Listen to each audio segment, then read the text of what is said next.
Planes line up to take part in the greatest air invasion in history by the First Allied Airborne Army. Americans, British, and Canadians make up this armada for a crossing of the Rhine in the north near Basel.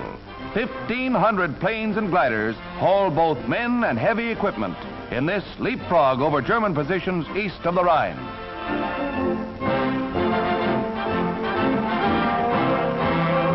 This trip is really necessary for victory as the first planes get away. Tow ropes are carefully guided to avoid fatal snarls.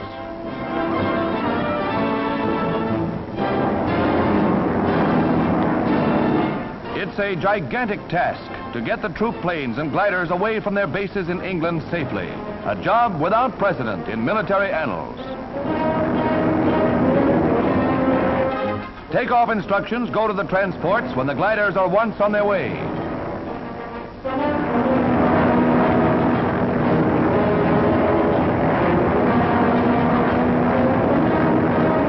Winston Churchill and General Eisenhower observe progress from the ground near the Rhine. And then the Prime Minister takes a vantage point with Sir Alan Brooke as plane after plane nears the objective. 8th Air Force and British cameramen made these pictures as the men alert for the jump. And this is it. The C-46 plane enables the men to drop from both sides, 18 at a time, speeding up the operation. In a matter of seconds, the sky is filled with billowing parachutes.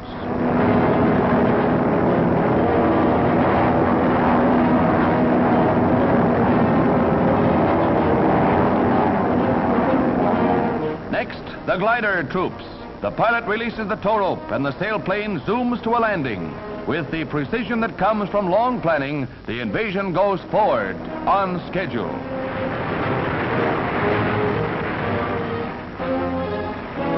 The first wave of troops are out fast to take up their positions as they wait for their other buddies to land. One after another, the planes glide in, and some are hit by enemy shells.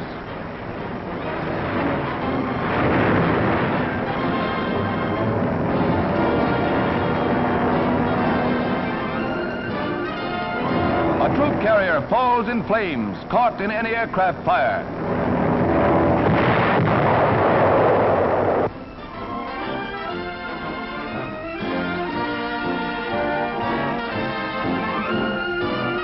With more split-second timing, artillery opens up.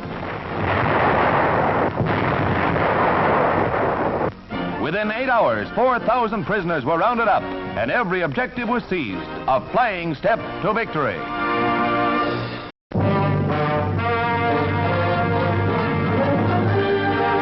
Anti-mine tanks clear a path along the western front. The flails detonate the mines.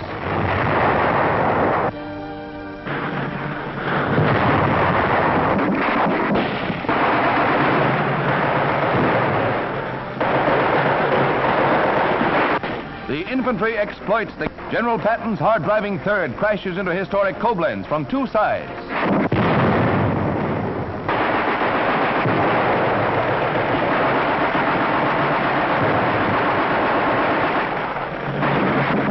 Right on the heels of the Yanks is Universal's Tom Priestley, who can generally be found where the going is hottest.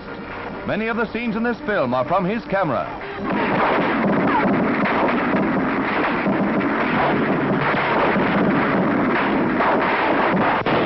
The mop-up continues, street by street.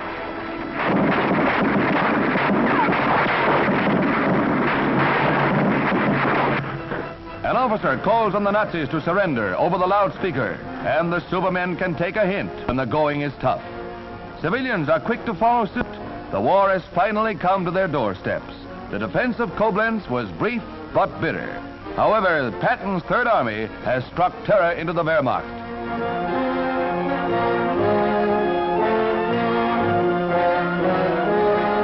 Could be a Hitler hangover, or maybe just a Patton pasting. Another rail center is paralyzed.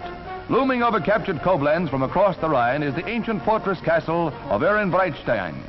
Coblenz is again in American hands, just 22 years after Allied occupation. Back again.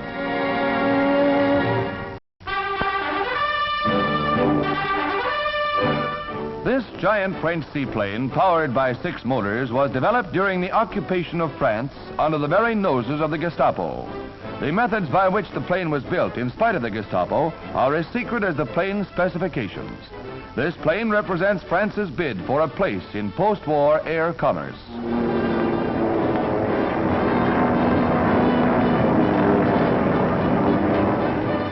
France, a pioneer in aviation, stages a comeback in the world of flight.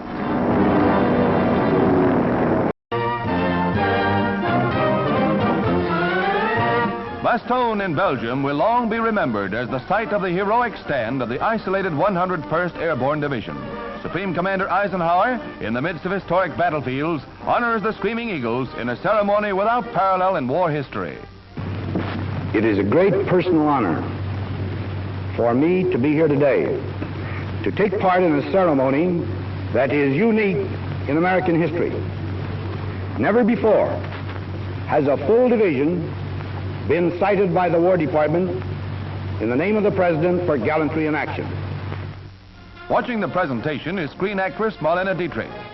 The 101st withstood von Rundstedt's final effort to break the Allied offensive when he endeavored to spearhead an attack through Belgium during the Battle of the Bulge. General Eisenhower himself salutes the heroic division, whose commander, General McAuliffe, turned down the German demand for surrender with the famous word, nuts.